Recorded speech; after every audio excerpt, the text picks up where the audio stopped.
So, first of all, good morning. Can you hear in the back?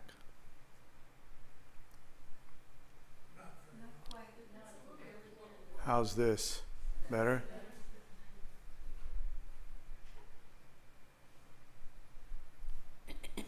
So you can all hear now? Half the heads are nodding.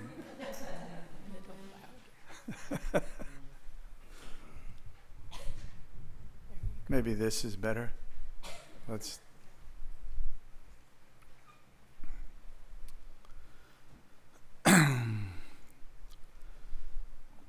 So, welcome to the usual monthly schedule of practice.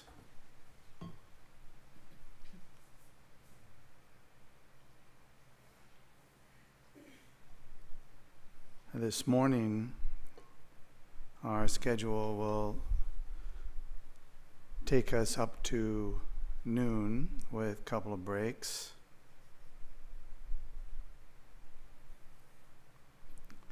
And on those breaks, we generally observe silence. So if you can do that, that will be helpful for everyone, including yourselves.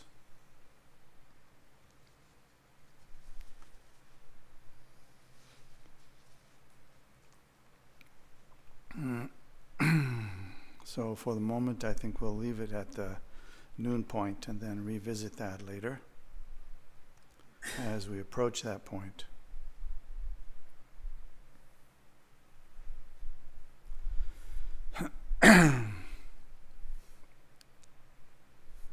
Now, many of you were here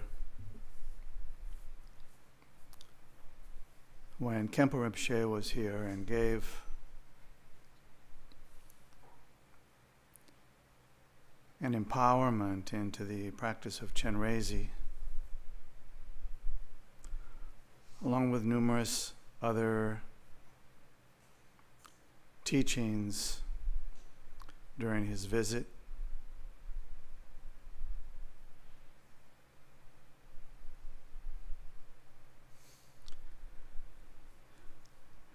And so, of course, in the days leading up to today, it was natural to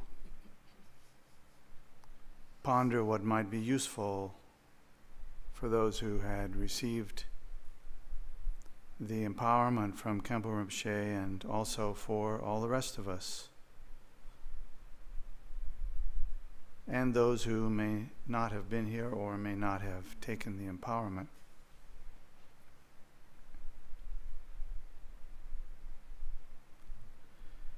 And in the process of pondering a number of elements,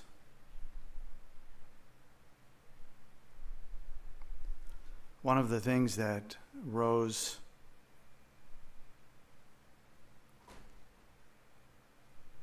in my mind as important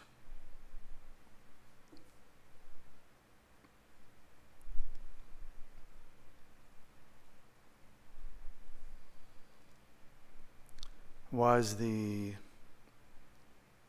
universal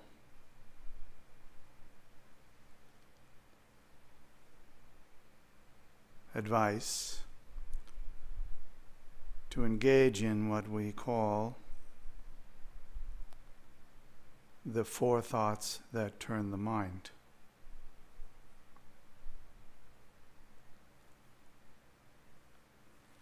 And for many years,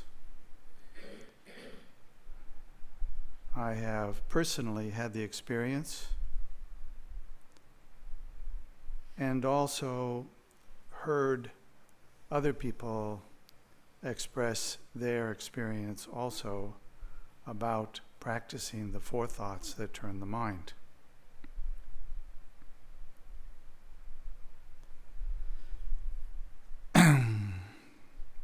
Some of you are here today. Generally speaking, The four thoughts that turn the mind are given with almost any meditation instruction. That the four thoughts that turn the mind are a critical adjunct to whatever practice we're involved in, whether it's Chenrezig or sitting in shamatha or practicing some advanced tantric teaching.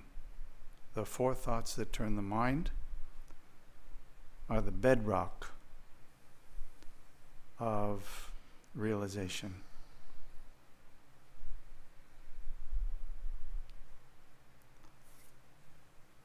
So those of you who are familiar with the four thoughts know something of what I'm saying.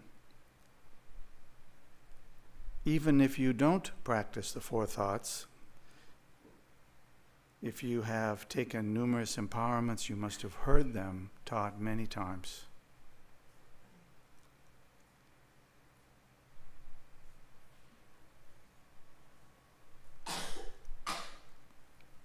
When the old Kala Rinpoche back in the 70s taught on any subject, it always contained, that subject or his teaching always contained teachings on the four thoughts and an admonition to practice them diligently, as doing so would enhance whatever practice you were engaged in, and not doing so would leave most of the practice dry.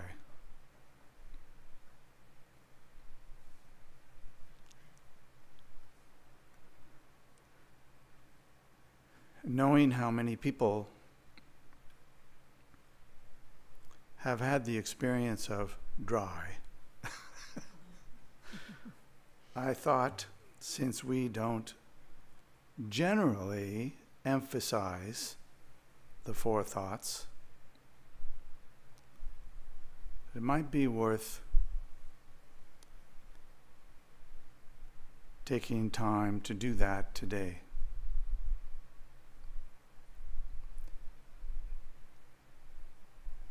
In a special manner.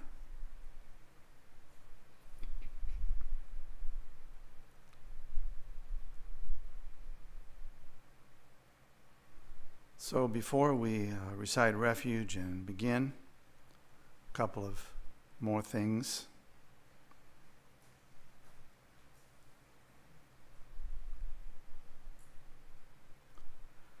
One is that our intention in engaging in the Buddha Dharma, whatever the practice is, has, amongst other even more lofty goals, the intention to bring about a transformation in our own stream of being, in our own consciousness, and more importantly, in our own experience.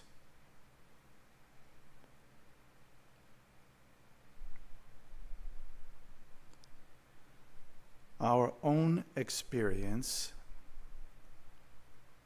is the key, not our own conceptual understanding, but our actual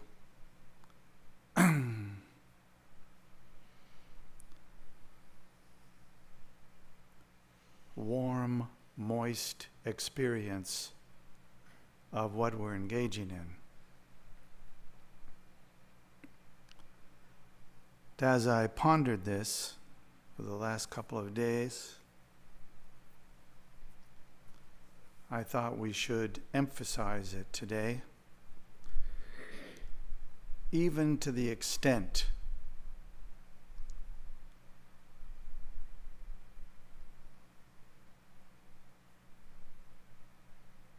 of only doing the four thoughts.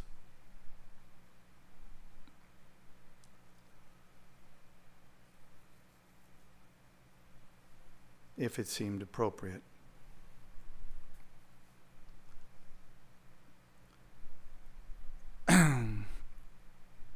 So when we sit down and open any text, even just to lift the page of the recitation for calm abiding and refuge, it could be enormously helpful if we would ask ourselves the question,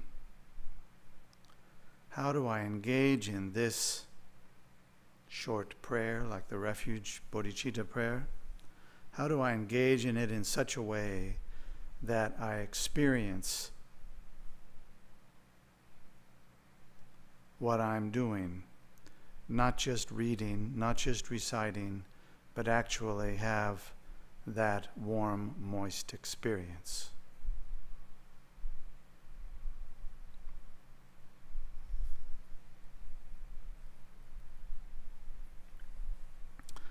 So first we'll begin then with the refuge and bodhicitta prayer recited 3 times together.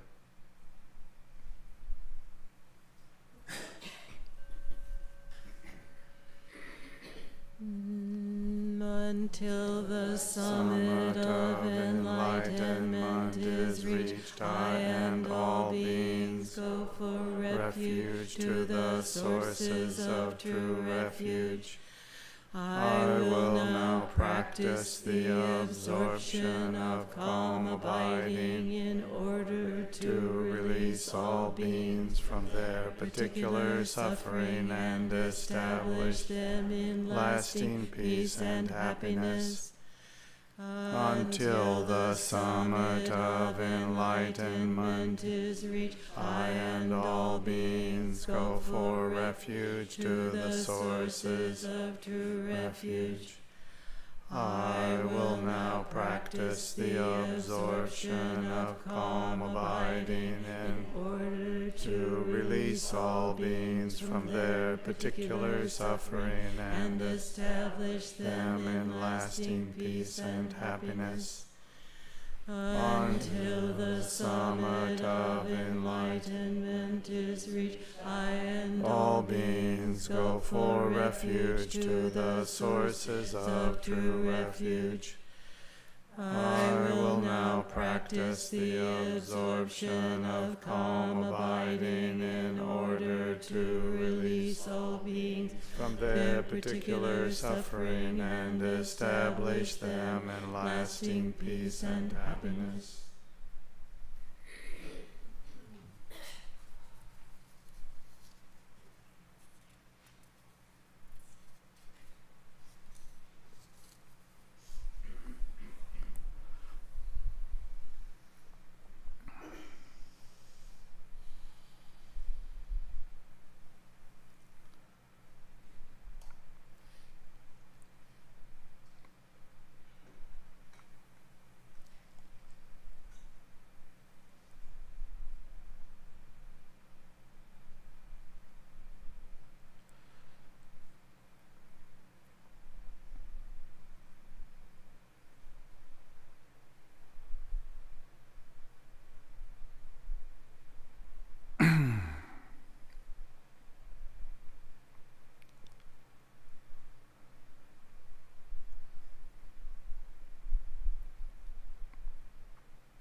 In pondering,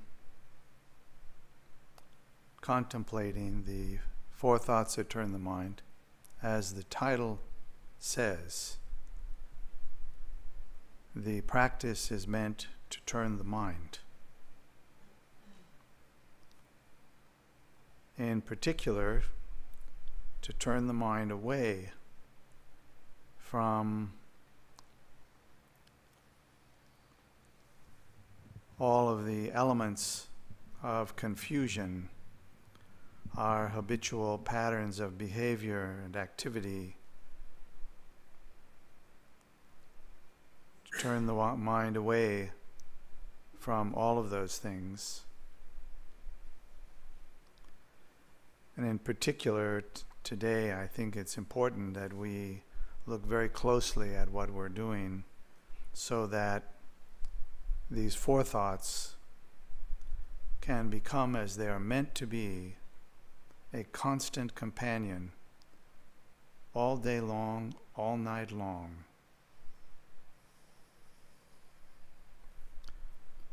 In order for that to happen, of course, we have to feel excited, interested. And when we engage in recitations over and over, it's more than possible, it's likely, that we will become dull.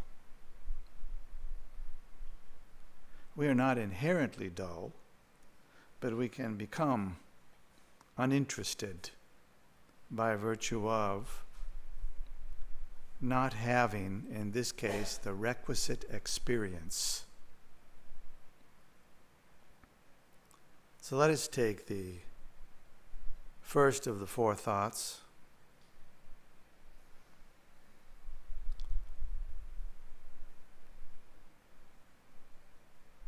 the title of which might be a precious human birth, or even a precious human rebirth.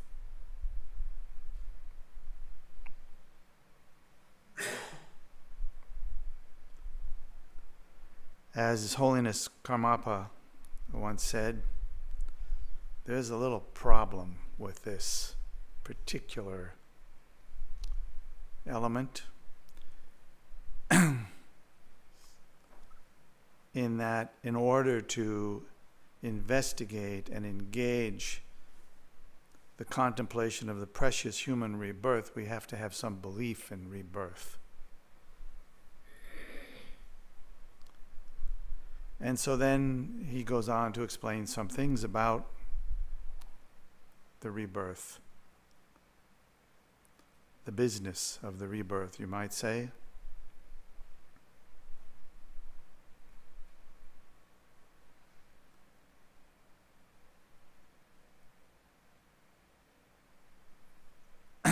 It may not be required to have a belief in the endless chain of birth and rebirth and death and all of these things. It might be that we can bring our relationship to the surface with our already present experiences.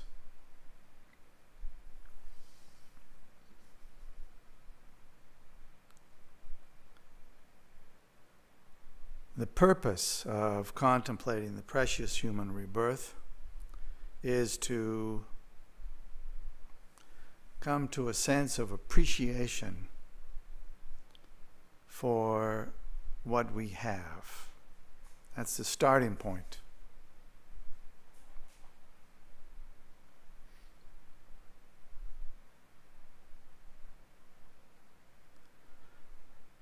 What makes a birth or a rebirth precious? Since the title of the first contemplation is the precious human rebirth.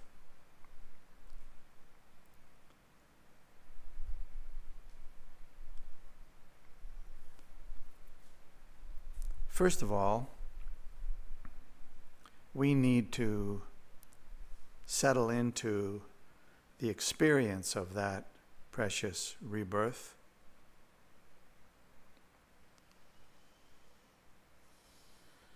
And it's helpful to understand that what is meant by a precious human rebirth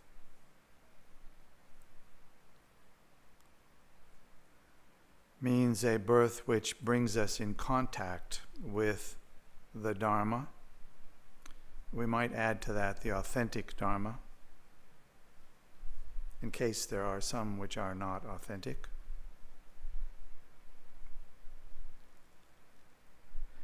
And the reason that that is precious is because the Dharma, if practiced properly and consistently, leads away from suffering and its causes.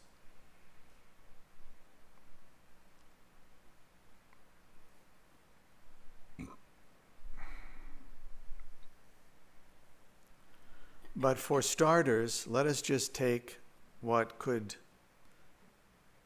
we might each be able to experience as the good fortune of our current situation. Perhaps we have a healthy body, a clear and untroubled mind,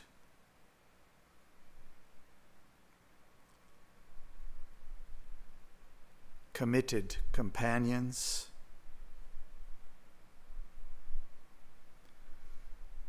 a growing understanding of our Dharma practice and the benefits of it, and so on. Now, normally when we recite these things, we just pass through them, one by one.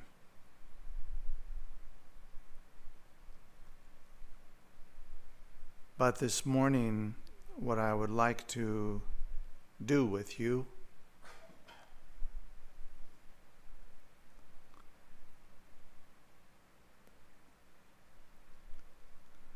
is to take a few minutes with each one, beginning with the precious human rebirth,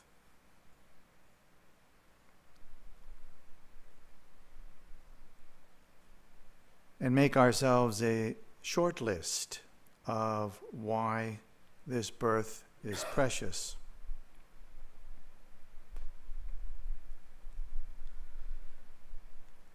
Now, it's not my experience that belief in rebirth is actually required.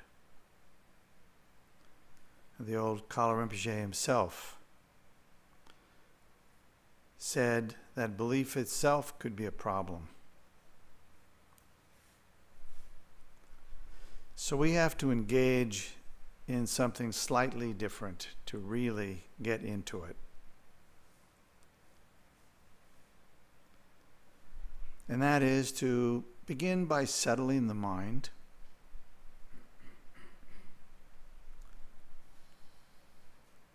and going through a little list that we're going to make about why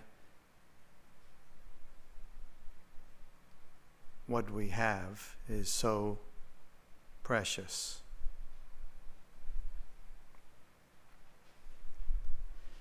In order to have a sense of the preciousness, we look at the alternatives.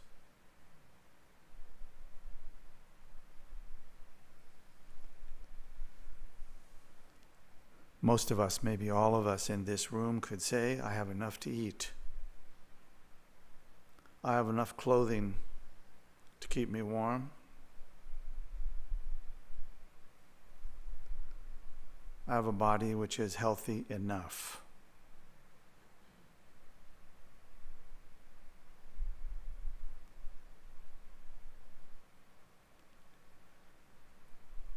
And when I think about what I could have been born in or as, what we have now looks even better.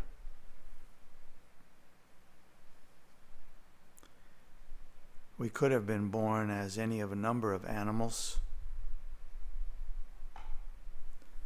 And now I know you could stop me and say, wait a minute.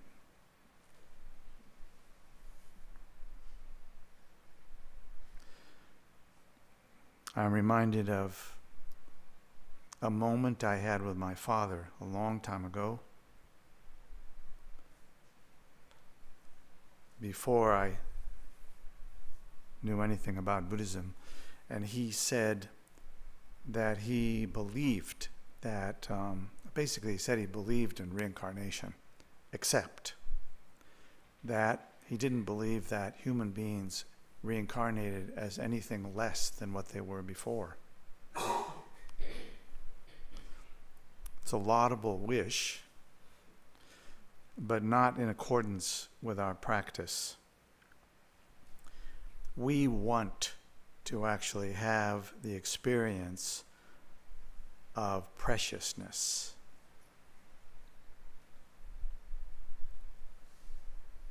And so we imagine all the possible places we could have been born, where you don't need to hold any special belief at all. Just to have been born there is horrible. How about Syria in the last decade? Make a list of the wars and the atrocities and all the things that you were not forced to experience directly.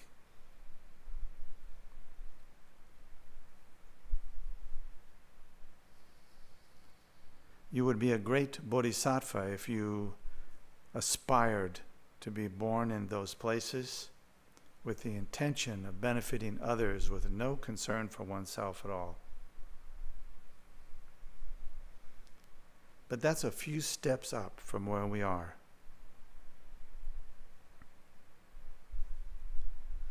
So our precious human rebirth is precious because of the circumstances we've been born into that give us enough to eat, enough clothing,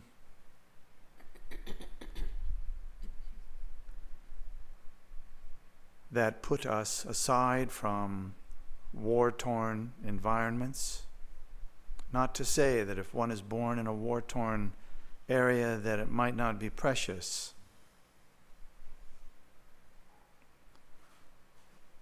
Depending on that person. But you probably would not wish someone to be born in those circumstances. So the object of the precious human birth, contemplation, is to mull over our good fortune over and over again.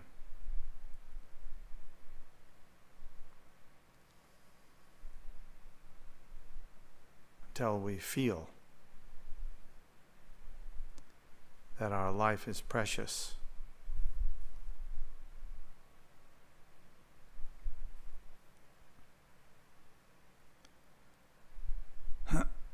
So let's take a few minutes and begin by holding the view. Hold the idea, not the belief. The idea that in a world where things change continuously, and my good fortune today may be gone tomorrow, that thinking like that, the good fortune I have today is indeed precious, and also indeed impermanent. So allow your mind to settle into that place.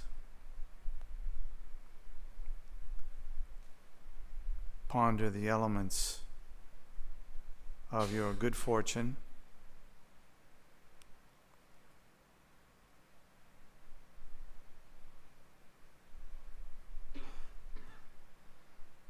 Just take 4 or 5 minutes.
Just take a little break in place.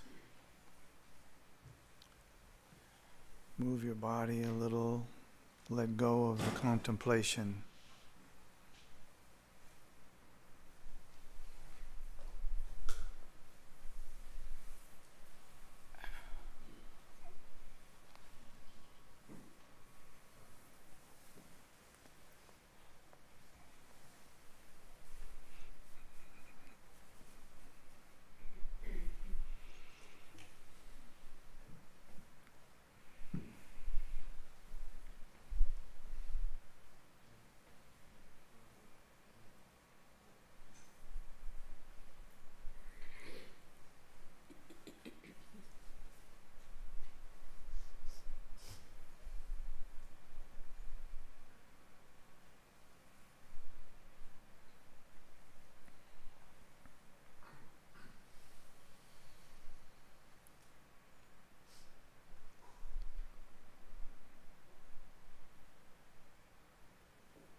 So now as we continue,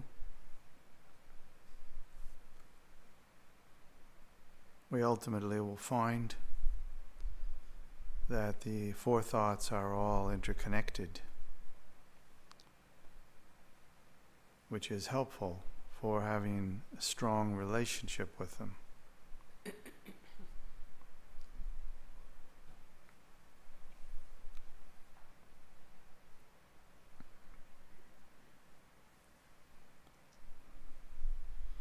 So the second thought that turns the mind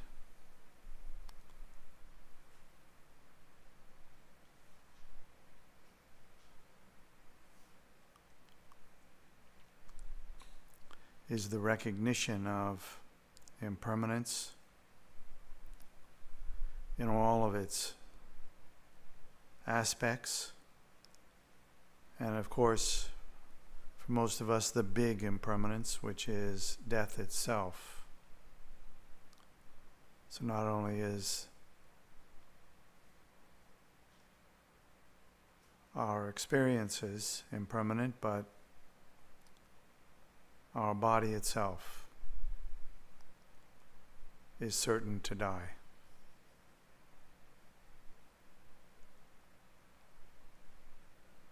Most of us as human beings hang on to this life, struggle to keep our bodies functioning and working.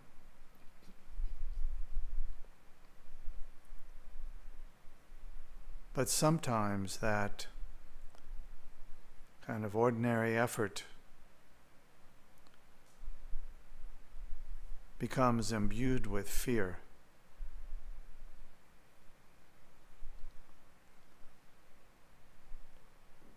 And even if you were able to live a very long time, but your experience was one predominantly of fear, that then would not feel like a precious human existence.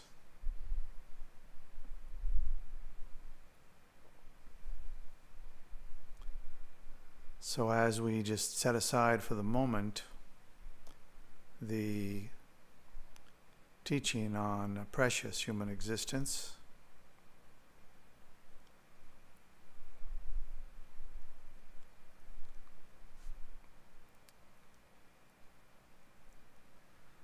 we also want to contemplate and let our mind kind of steep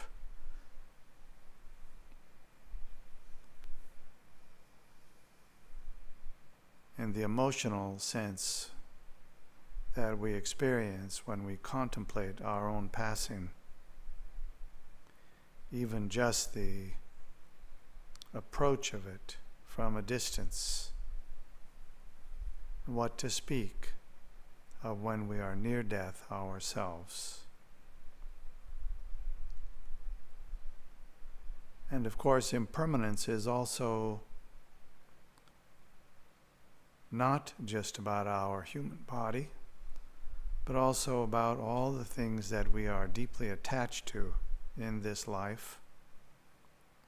Our friends, our families, our material possessions, our careers, our money or lack of it.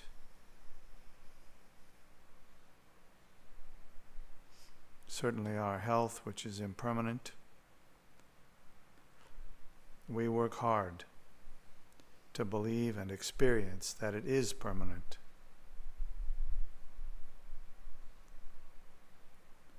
And as most of us know experientially, working hard to make our sense of our lives permanent is an enormous compromise.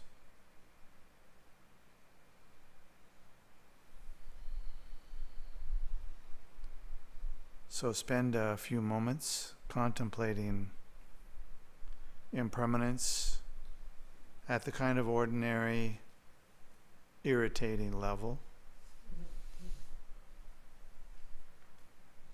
and stepping right up the ladder, so to speak, we also see the more serious levels, threats to our own longevity, and all the rest. And the point again is, settle into the contemplation in such a way that you can feel it. It may be a sense of quiet, relaxation, and it may at times also be a sense of fear, a sense of angst,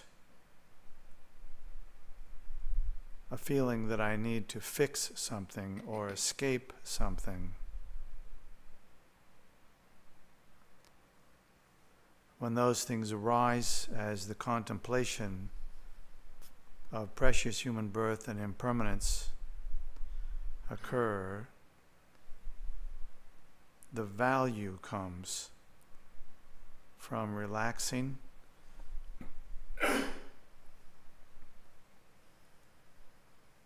and gazing at our experience just as it is,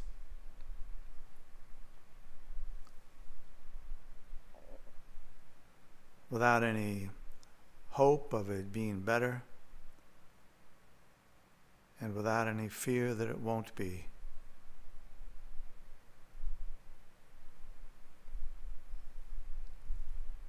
Take a few minutes on your own time to contemplate these pieces.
By this virtue may I quickly realize Mahamudra and establish all beings without exception in this state.